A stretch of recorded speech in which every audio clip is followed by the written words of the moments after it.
Estamos ya de regreso con ustedes para hablar de un tema bien importante, un tema que nos está haciendo ruido, un tema que no es nuevo, ¿eh? Este tema tiene muchos años atrás, pero es importante enfocarnos en lo que está sucediendo y cómo podemos evitar que siga sucediendo, que es la discriminación laboral por embarazo. Tengo aquí a Valeria González Ruiz, ella es coordinadora de vinculación e incidencia en política pública de Early Institute. ¿Cómo estás, Valeria? Bienvenida, gracias. Hola Gina, muy bien, muchas gracias. Un saludo a tu auditorio. Feliz de la vida que nos acompañes para hablar de este tema tan importante en donde estar embarazada es motivo para que no te contraten o te despidan. Efectivamente, uno de los hallazgos que hemos detectado en 2 años, ya más de 2 años que llevamos de investigación desde Early Institute y que publicamos en este informe llamado Discriminación Laboral por Embarazo, es que la maternidad y el embarazo están asociados generalmente en los espacios públicos, como en el trabajo, como una desventaja. Se asocia a las mujeres que son madres o que están embarazadas como que son menos competentes, menos comprometidas o más irresponsables, por así decirlo. Y esto es muy contrario a la percepción que se tiene de los hombres en el trabajo. Un hombre que está casado, que tiene una familia, está asociado generalmente con esta percepción del trabajador ideal, que está más comprometido, que es más responsable. Y bueno, desde ahí observamos la gran diferencia. Oye, pero estas son puras creencias, porque pueden ser padres de familia muy irresponsables y mujeres con hijos pequeños o aún embarazadas que ponen el todo por el todo con tal de ser productivas y de crecer dentro de una empresa, ¿no? Claro, son prejuicios y estereotipos que existen alrededor de la maternidad y el embarazo totalmente erróneos y que hablan también de un poco el tipo de sociedad que somos, ¿no? Porque en el espacio privado felicitamos a nuestras amigas, nuestros hermanas, primas, ¿no? Se embarazaron y las apapachamos, pero en el espacio público se vuelve un motivo de rechazo y es efectivamente un estereotipo que justo está detrás de todas estas acciones de discriminación. Es muy importante poderlo identificar para así saber cuando nos estamos enfrentando a una situación de discriminación. Oye, una situación de rechazo por las mismas mujeres, porque pues yo me estaba enfocando en que a lo mejor un hombre puede llegar a discriminarte por esa situación, siendo que es poco empático con una mujer que tiene un embarazo y que tiene que cuidar a los hijos. Hay mujeres hoy en día en empresas que discriminen a otras mujeres por su condición. Claro, sí. Cualquier persona puede discriminar a una mujer por discriminación, por embarazo, perdón. Y creo que es importante como analizar el trasfondo de esta situación, ¿no? ¿Por qué lo estamos haciendo? Y generalmente digamos que se rompe con la idea tradicional de lo que implica ser un trabajador o trabajadora ideal, ¿no? Aquella persona que está totalmente entregada a su trabajo, que le dedica horas extras, que solo piensa en eso y que no puede conciliar su vida laboral, profesional y familiar. Entonces, cualquier persona que no entra en eso, en ese cajón, por así decirlo, es rechazada en los trabajos. Y creo que aquí lo importante es como darnos cuenta de eso y cambiar el chip. Porque por supuesto que las mujeres podemos conciliar nuestra vida laboral, profesional y familiar, pero también es necesario que nos replanteemos cómo se están creando los ambientes y los espacios de trabajo, ¿no?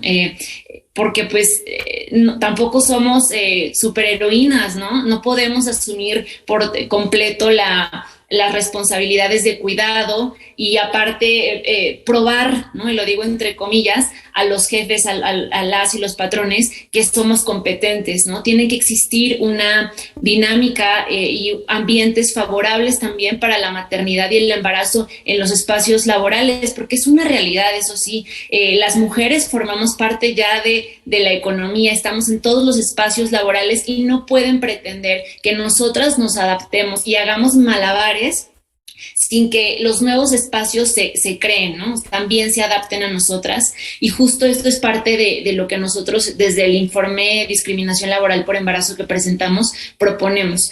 No queremos ser solamente críticos y quedarnos en la parte de señalar lo que está mal, sino también ser propositivos y aportamos recomendaciones que están dirigidas tanto a empleadoras y empleadores, a autoridades de primer contacto y también a tomadoras y tomadores de decisión. Oye, es que sí cambia la mentalidad de una empresa que tiene salas de lactancia, por ejemplo, ¿no? Dentro de sus edificios, dentro de sus lugares, a empresas donde la misma entrevista de recursos humanos te dice, ¿y piensa embarazarse? O antes de contratarte te pide una prueba de embarazo, porque aunque pareciera mentira, si llega a suceder, se denuncia. ¿Qué se hace si en una entrevista de trabajo te piden una prueba de embarazo o te hacen ese tipo de preguntas? Si no estás contratado, es algo como que un poco abstracto, pero al final de cuentas sí es una ideología que se debe de cambiar y por la que ustedes están luchando. ¿Cómo se puede alzar la voz a decir esto no es justo, esto es discriminación? Sí, Gina, qué interesante todo este comentario que hiciste desde de entrada lo que mencionabas, ¿no? Eso justo las salas de lactancia higiénicas, espacios creados generan un ambiente de aceptación, ¿no? Y un ambiente en el que la mujer de entrada no se siente rechazada porque está siendo considerada.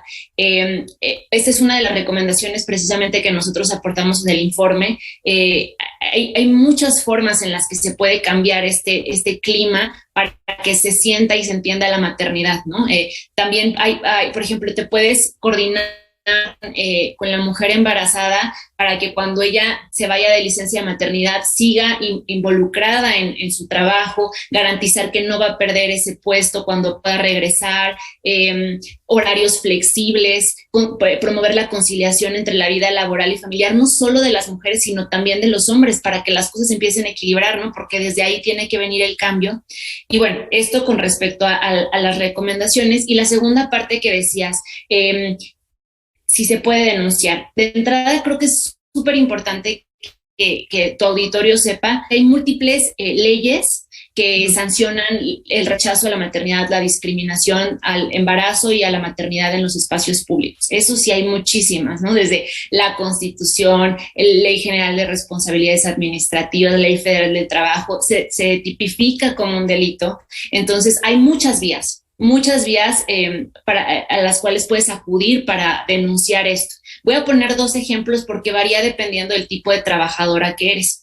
Por ejemplo, si eres una trabajadora del sector privado que trabaja quizá en una fábrica y te están hostigando, por ejemplo, te piden que por tu trabajo tienes que estar parada, ¿no? Pero no te dejan sentarte a pesar de que estés embarazada o te obligan a realizar labores que ponen en riesgo tu salud. Entonces puedes por ejemplo, acudir a las juntas de conciliación y arbitraje para denunciar esto, puedes pedir asesoría en Profedet, puedes ir con los consejos para prevenir la discriminación, pueden ser locales, como COPRED, que es de la Ciudad de México, o a nivel nacional, que es CONAPRED, o si trabajas en el sector público, quizá en la SEP o en SEGOV, ahí lo que puedes hacer es acudir a los órganos internos de control que pertenecen a tu entidad o dependencia, y también puedes acudir con el Tribunal de Conciliación y Arbitraje. ¿Y qué sucede? ¿Se sanciona a la empresa? O si te llegan a decir, pues como estás embarazada, a lo mejor no te lo dicen directamente, es algo como muy velado, te pueden hacer la vida imposible para que tú renuncies. O sea, también se llega a dar ese tipo de cosas. ¿Qué haces? Qué bueno que haces este comentario, Gina, porque lo que más tenemos documentado son denuncias por despido, ¿no? Una vez que ya no estás en el espacio laboral, pues ya denuncias por las distintas vías que mencioné a tu patrón o a tu patrona.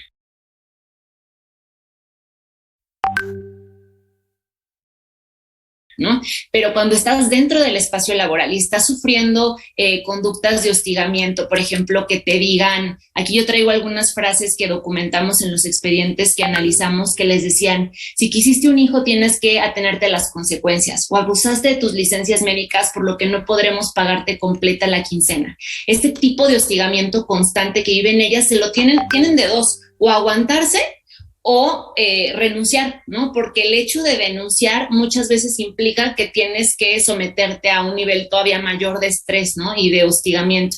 Entonces, creo que aquí es importante hacer un llamado por ejemplo, los empresarios. Esta es otra de las recomendaciones que traemos, que propicien mecanismos internos de denuncia que sean anónimos, ¿no? Y una vez que llegan estos casos a la autoridad, digamos que la mujer sí lo hizo, que se atienda con perspectiva de género y de derechos humanos. Muy bien, pues dame un contacto, Valeria González, por favor. Sí, por favor, si quieren conocer más de esta información, pueden acudir a la página de earlyinstitute.org y pueden conocer cuáles son los tipos de discriminación laboral por embarazo, cuáles son las recomendaciones e instancias para denunciar. Y pues bueno, estamos a su disposición. También tenemos alianzas para canalizar si requieren asesoría jurídica. Gracias. Muchísimas gracias, muy interesante todo lo que nos platicó Valeria González Ruiz, coordinadora de vinculación e incidencia en política pública de Early Institute. Gracias, Valeria, nosotros ya nos vamos. Gracias, Ángel.